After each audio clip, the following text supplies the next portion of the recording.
Reconciliation Commission, as well as National Truth and Reconciliation Day. That day is meant to commemorate, I guess, this commitment and perhaps some of the failures that we've had in the past within this sort of lens of colonialism, and also specifically for the residential school students, the survivors, and as well the victims that never made it home. So on that note, actually that National Day is coming up this Monday. I'll throw it to MK because there's actually some stuff going on in the area to commemorate it. Thank you, Tammy. Nadine and I are on the board of Purple Hills, which is a local arts and heritage group. And on Monday, we are going to celebrate or observe the Day of Truth and Reconciliation. Sorry, I'm losing my words. National Day of Truth and Reconciliation. And that's at the St. John's Church just up the road. Doors open at 6:30, starts at 7. We have an Indigenous woman from Collingwood who's going to be curating the event, working with an Indigenous musician, and showing a film that's really interesting called Twice Colonized. There will be poetry, and she's going to speak to everybody. And I think that's it. Awesome. Right, so people can like get tickets or no, just it's show all up? come. Everybody join us, please. Oh, amazing. Yeah.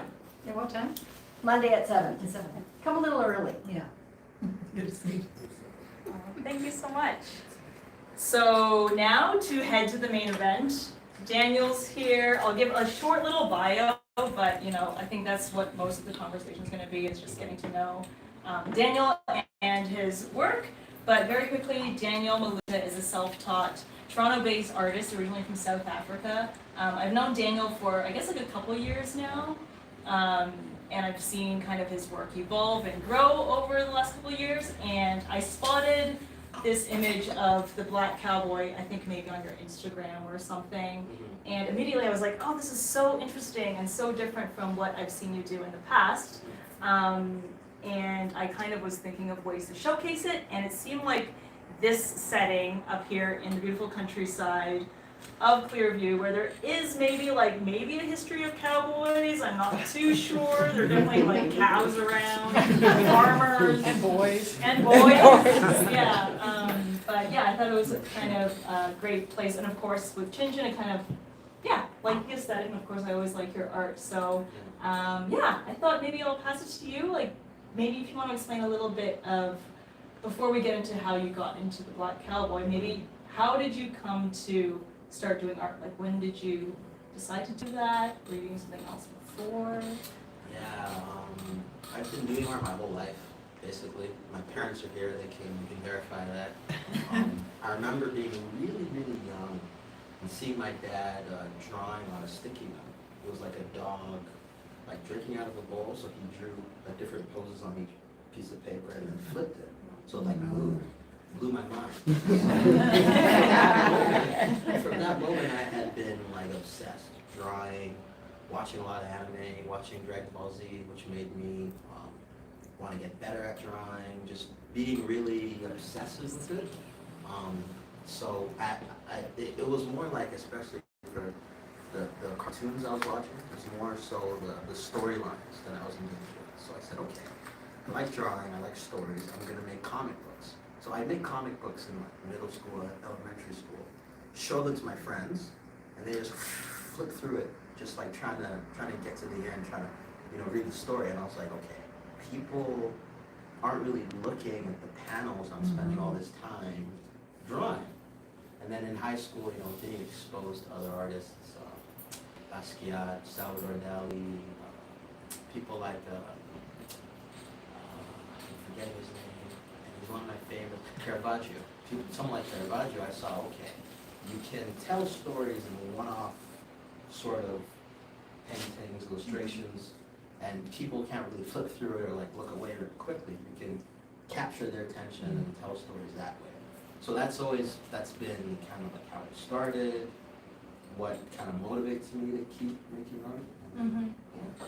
That's actually kind of cool, like when you talk about, I guess, like the stories one can tell in just a single frame, because, and I don't want to jump too far ahead here, but, I guess when you think of, these are images of historical figures. would you say? Yeah. And then I was thinking this morning about how, while this is still art, there's also it being like a form of documentation, Yes.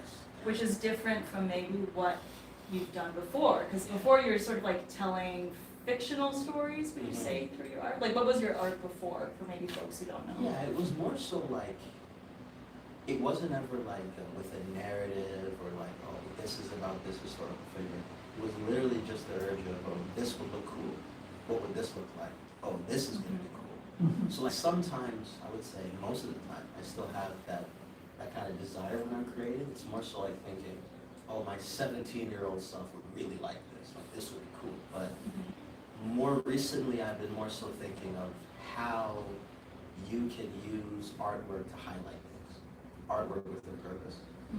And since I was, again, I'm gonna jump in. Since I was way younger, I've always been kind of like fixated on this idea of a hidden Black history.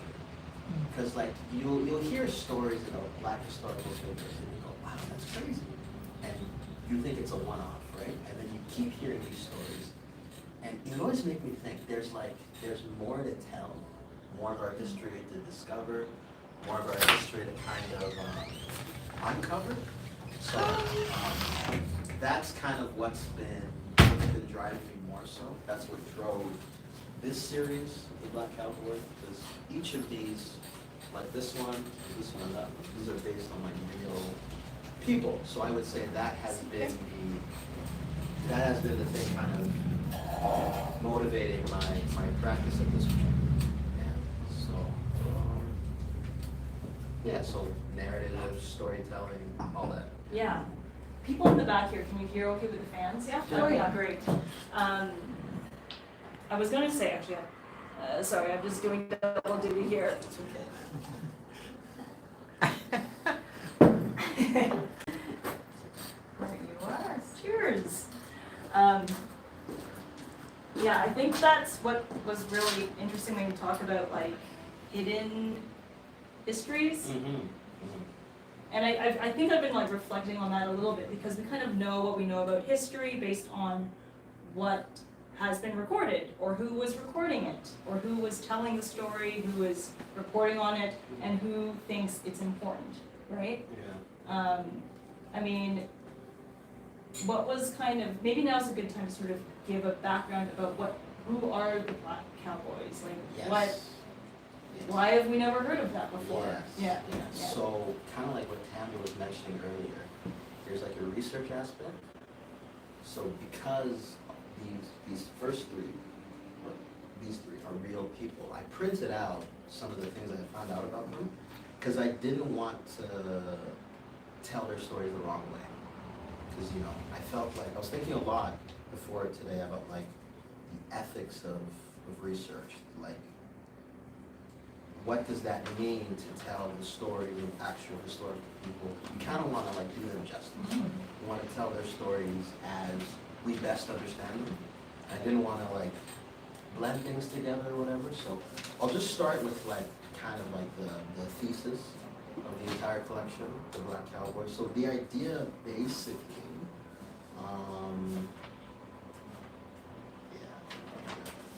my papers. Okay, so it's a series of acrylic paintings. It's based on African American cowboys in the Old West era. Now that era is not too far removed from slavery, and that was one of the things when I was looking into this. It kind of clicked into my head. I'm like, well, that does make sense. Those time periods aren't that far apart, but we don't necessarily connect them together. And for example, 20 to 25% of American cowboys were African American. And the term cowboy was used in a derogatory manner to refer to African American ranchers. Their white counterparts were called cowhands. And the term boy just to like infantilize, to demean, take away manhood kind of thing, right? So because of our media, when we think of cowboys, we think of like some of like Clint Eastwood. John Wayne. Yeah. like white guys and actors and all of that, that's what you connect in your mind. And I was really interested in this idea of like how media, and the media that's white-centric kind of can erase and manipulate our collective memory, our historical memory. So that was really interesting to dig into, find out about. So I just wanted to shed light on these figures because in reading about them, they're pretty amazing, pretty interesting guys. So this first one, this blue one, is called John Ware. It's named after the historical figure John Ware. So he was a trailblazing black cowboy. There were lots of like rumors and like myth kind of stuff about him. They said that he could stop a steer head on, wrestle it to the ground. They said that he could walk on the backs of a herd of cattle. It's crazy, crazy image, right? They said he was able to lift up small cows. So he was born on a cotton plantation in Southern California. He was the youngest of 11 children, and he was born a slave. So that was his life, right? Born a slave in the States. So slavery was abolished in 1865 in the U.S., and at the age of 20, he was a free man. So he came over here to Canada, he came to Alberta in 1882 on the trail of a group of people who were driving thousands of cattle to a place that became known as the Bayou Ranch. So he was one of the first black people to set foot in the area. There was like one other person named William Bond, who they say was black who got into the area, but John Ware specifically, he developed a reputation for being fearless because of the way he would control herds of animals and horses. So he was really he was a skilled farmer. He was pretty instrumental in the development of new agricultural techniques in the area, like irrigation and ranching. So there are a lot of places in Canada named after him. Mount Ware, Ware Creek, John Ware Junior High in Calgary, and the John Ware Building in southern Alberta, at the Institute of Technology in Calgary.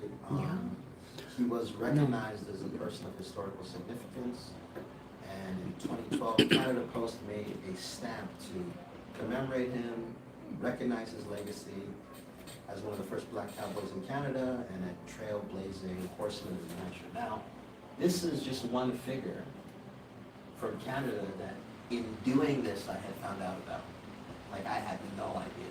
Wow. So these are, these are the things that kind of blow your mind, right? And this is just one subject, right? I'd like to look into more of these other black figures, right? So this gentleman here, this one is called Isambard. So he was believed to be born in the 1850s in Arkansas. He had a previous name. He changed his name to Isambard. He was born Ned Huddleston.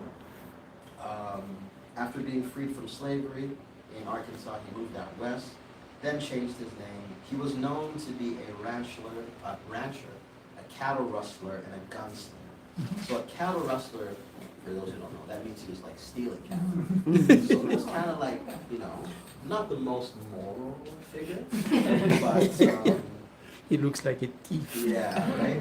He was known to be like a sharpshooter. He had the nickname of Quick Shot because he was really like quick with his pistol or whatever. He found himself on the wrong side of the law. He'd get into trouble for stealing cattle, get into fights, and he would gamble a lot. But towards the end of his life, he stepped away from that lifestyle, and he wanted to, settle down and kind of live simpler. But he was living in a place called Brown's Hole. He was running a successful ranch near there. But a man named Tom Horn was hired to kill him. So he was hired by this big company. Tom Horn found him and then killed him because that company wanted to take his land away from him. So they just, did it by force. And he was in his early 50s when he was killed, and he's buried in an isolated grave in Colorado. So that was Isambard. A very, very interesting figure. I'll move out of the way so you can see this one. This next one is called the Dusky Demon. So that was the nickname of the next figure, Bill Pickett. So he's also very interesting. So he originated rodeo steer wrestling, also known as bulldog. So what that was is he would watch like animals, how they would interact with like bulls and such. So what he did is he discovered a method of bulldogging where you would grab that steer or bull by its horns, you would twist its neck, you bite on its nose or its upper lip, and then you make it fall outside. Wow. So Brutal. And lift yourself a tail. yeah. Can we bring that back? So he was so good at that, he basically, him and his 4 brothers, they started their own horse breaking business, and they would go around to like rodeos, Mm. and they would do that. They would like perform that because Get that's money. what people wanted to see. He was a popular rodeo performer, and yeah, the name of his company with his brothers, because his name was Bill Pickett, and the company was called Pickett Brothers Bronco Busters and Rough Riders. Mm. Wow. A bit of a mouthful. So they did hundreds of rodeos in the West, and in order to enter these events, because of racism, because he was a black cowboy, he'd have to, say that he was indigenous, that he was native, to sort of be allowed to compete. And his technique of biting them down, to this day, that sort of steer wrestling, it's one of rodeo's most important events. So he was a trailblazer. He was in a number of motion pictures. He's credited as being the first black cowboy movie star. There was a movie company, I want to look into them a little bit more. They're called Richard E. Norman Studios. They're an all-black production based out of Jacksonville.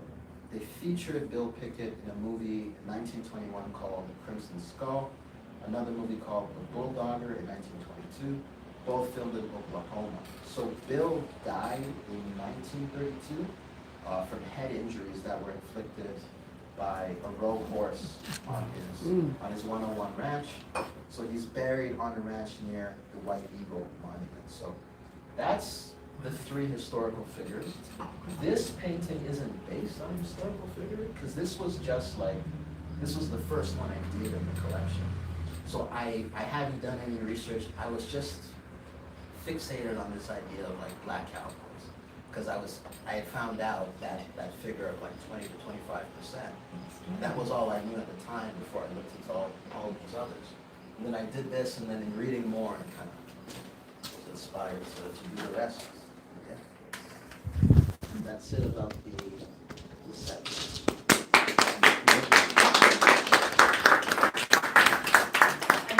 Maybe I'm like reading too much into this now, but like, having known that that was the first one you did, there's something more kind of like dreamlike, and there's less detail almost in Yeah. that one, and it's Yeah. kind of like, you can kind of see as you did more research progressing into this, it's like that kind of vague notion became more Realized, yeah. real. Yeah, it became more real, yeah. So I think that's kind of cool. Was there a reason why you chose the colors that you chose to depict each of these guys? Now, like this is where like, a professional artist would say, oh yes, each of the colors represent like mood or whatever. But to be perfectly honest, I'm pretty new to painting, so I was just trying to simplify things for myself. Wanted to limit the color palette so that like I wouldn't get ahead of myself and get overwhelmed. So I picked like grays and blacks for this one. I picked greens and whites and dark greens for this one. I went with a red, purplish palette for this one and blue for that one, just to sort of help organize my mind and organize my thoughts. Because if you're only dealing with 3 colors, it just simplifies a lot. Versus like if I had all of those ideas in my head, all of those sketches, all of those poses, all of those colors available, it just becomes a lot. No, I think it worked out. Yeah. It was good. I would also say, yeah, because I know we also have a couple artists in the room. This is like open, casual. If you have questions or comments, you can just, shout them out. I mean, I can do a Q&A later, but, you can also just throw it out, yeah. Oh, yeah. I was just wondering, did you actually find images of any of these cowboys, or did you sort of create what you thought they looked like? That's a good question. So there are a lot of images of Bill Pickett Yeah. out there. What I captured for him, it doesn't look like him on a one-to-one, I would say. That's something because I'm like the medium I'm best at is probably like graphite on paper. But even with that, I remember having to capture likenesses of certain figures I was drawing years ago. It would take me like 8 or 9 tries with pencil, with the medium I'm the most comfortable with to capture a likeness. So I had figured, like, you know what, like, it's okay if it's not a one-to-one identical match. You know, you can name it after the figure, you can read about the figure, be inspired by the figure, and then do like something that's more symbolically representational. And like John Ware, like there's no face that I did on there, because I just wanted to be more of like a symbolic representation of him in action and the kind of thing he'd do, right? So isn't art. There are a few images of him out there. This figure that I painted, again, doesn't look like him on a one-to-one, but just like I said previously, I think it was one of those where I think the attempt, the like research aspect on top of it, packaged together, was okay, it was fine. Thank you. Now, are the pictures that are up there, they must be drawings, right? I think there was before, I mean, I don't know when photography got There's some started. photographs of Bill Is that- Pickett out yeah. there. There's also a photograph of Isambard. Okay. There are also photographs of John Ware as well. Quite a few photographs of John Ware, actually, and his family. Were you able to find any of those movies that you mentioned? That's the thing. I haven't looked into that aspect yet, but that's going to be like the next phase, right? To kind of show my hand, I would want to look into that all-black film production company that Bill had started, Richard E. something Studios. That's going to be like the next thing that I look into, because that's very fascinating to me. That there's this all-black production company back then, right? Did you have any inspiration from like the Hurricane Ball and how saturated the colors were for The movie with Idris Elba. yeah. I saw that movie, but I wasn't thinking of it when I was making this. But there's definitely like in the collective consciousness. Yeah, if just I because can the say it. color saturations in the film are similar to what you For sure. Interesting. I have to look at that. But there's definitely like like an old west thing in the collective consciousness. It's like in the atmosphere right now, right? I can't really explain it, but if you know what I mean, you know what I mean. I was more interested on this one, this guy, the thief, right? Those years, I don't know, how did he cross the border? Yeah, so he remained he remained in the States. He didn't really have to cross borders, maybe state lines, Okay. maybe different states, but the border crossing was more so Oh, John okay. Ware, because John Ware was born a slave in America and then came to Canada. Okay, okay. Yeah, that one, okay. Was there a question in the corner? I can't remember if I saw it. No? No, I thought it was, oh, maybe it Very was. folk. Great. Maybe. No, I can't tell from here. Are they oils or? No, No? these are acrylics. These are acrylics. Oil is next on my list of things to try. I like acrylic because I work pretty fast, and because it dries fast, right now at least it's just suited to me. I think that's what's sort of interesting too, right? Is in making the art, that's also part of the process, right? Like even though it's here presented, framed, it's also like in your body of work, like part of the journey of like you're saying like, oh, I've done this, and like I don't know if you were to do it differently the next time, but I think as people on the outside just appreciating it, we don't have the insight into the artist's mind as to what Yeah. that it was actually part of like your process of growing as an artist, right? Yeah. And I probably shouldn't say this because I had an art mentor, Gary Smith. He now lives in Newfoundland. I have to go visit him soon, but he would always tell me, he'd always be like, don't like undermine your own artwork. Don't like sell it short or whatever. Like it's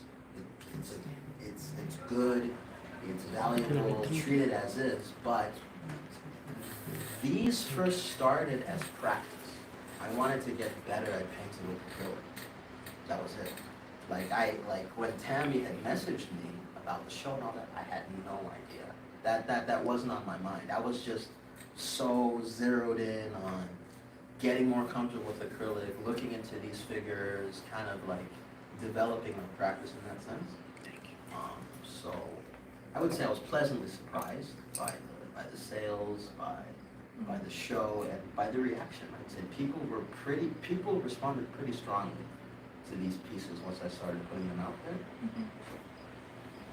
Yeah, I think that's maybe why it's helpful to have an outside perspective, and this probably translates to like any project, even outside of an artist. Like the person making, you're so like honed in on what's going wrong and like the context in which you're making it, but someone just walks in from the outside and they're like, oh, that's pretty good. Yeah. I like that. Yeah. I'll have one of those. Yeah. Exactly. Yeah. Yeah, that's great. So I'm not sure what the time is, because I want to get to give maybe people a break to 6:30. Do we have any other questions in the meantime? Oh, couple here. Go for it.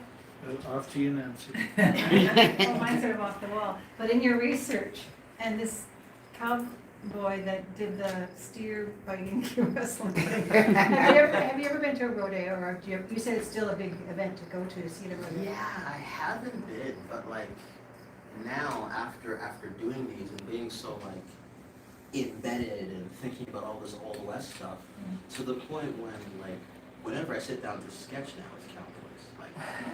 Like I don't know if it's gonna stop, but that's all that's happening in my brain right now. So I'd like to look into that, to start seeing that stuff. And I was watching these YouTube videos on like modern black cowboys and modern all black rodeos that are happening in the States and stuff. Really? So yeah, there's a lot. Interesting. There's a lot. Like there's a lot there to look into. It's very, very rich, I would say. So I just wonder, when you're doing this, you say mainly charcoal. Do you sketch it first and then paint, or do you go No, straight these are acrylic, and I start with like on an empty canvas. I start with a pencil on. So I take graphite, and then I'll do a sketch on a separate piece of paper, just to kind of like know like what am I doing? What am I writing? I'll sketch on a piece of paper, then I'll have the sketch there, and then like the order depends, I would say, on how I'm feeling. Sometimes I'll paint a few underlayers and then more layers on top of like what the main solid color is going to be. Then I'll put the graphite on the actual canvas once it's dried with the color, so that I can then see what the shapes are going to look like. But the interesting thing about painting is it's never, at least for me, maybe with other artists it's different, it's never like a one-to-one transfer from the sketch to the actual painting. There's always things that happen that kind of change it, morph it, kind of make it better sometimes, make it worse sometimes. But I like that problem-solving aspect of it, because I used to work primarily digitally, so you can do whatever. You can undo, redo, copy, paste all day, right? But I like that idea of like the pressure of, oh my gosh, this is permanent. Oh, I messed it up. No, I can't fix it. Oh, I can do this. I can do that. So I've been enjoying that process a lot. When, I guess like when we think about, we touched on it a bit at the beginning, that you're obviously taking on the role of the artist, but also in a sense like record keeper, and now in this space, a sharer of historical knowledge or things that I personally never knew about, I think, prior to being introduced to your series. I mean, this is a big question, but do you feel like there's, in like today's world, is there a responsibility, or if not a responsibility, is there a role for the artist that extends beyond just making a pretty picture? That's a good question. I don't want to like pontificate, like artists should be doing that, whatever, right? I can speak for myself and my own experience. I would say I've been feeling that responsibility a lot more lately. In my writing, right? Because I feel like with my writing, I'll write about my family, and then more recently I've been writing about like some of my ancestors, like ancestral memory kind of thing. And I was thinking about this series, and even though I'm not related, as far as I know, to any of these gentlemen, I kind of feel that same kind of like responsibility that you would if you were writing about an ancestor of yours. That like, this is serious. You don't want to undermine what they've done. You don't want to mistell their stories. And I don't know if it was like the nerves of today, but that was really on my mind. Was just like, you don't want to, warp their history, right? These are real people. That was really pressing on my mind. So I would say, for me, when doing this sort of work that has that like historical, factual aspect, yeah, I kind of feel like I want to tell their stories to the best of my capacity, because it's like doing justice to their memories in a way. So I feel if you are an artist and you're telling stories of real figures, I think that it's a good idea to kind of have a pretty serious approach to it. Especially when the story is not told often. Yeah. Like you're not one of 5,000 stories about John Ware. You're now maybe like one voice of maybe, I don't know, 30 or 100 or so. So there is sort of more of that, not burden, but obligation a little bit. For example, for me, this is my first time to hear these stories. I didn't know about them. Yeah. This is amazing. I learned something. There you go. You two know each other, right? Okay, cool. So I think on that note, maybe we'll take like 10 minutes if people want a re-up on a drink, if they want to come up and see the work, or say anything to Daniel, or ask questions. And then we will, like, in 10 minutes, we can close off with a bit of him reading from his CBC profile poetry book. Yay! Yay! Nice. Oh, my back. For you. Can I have a walk?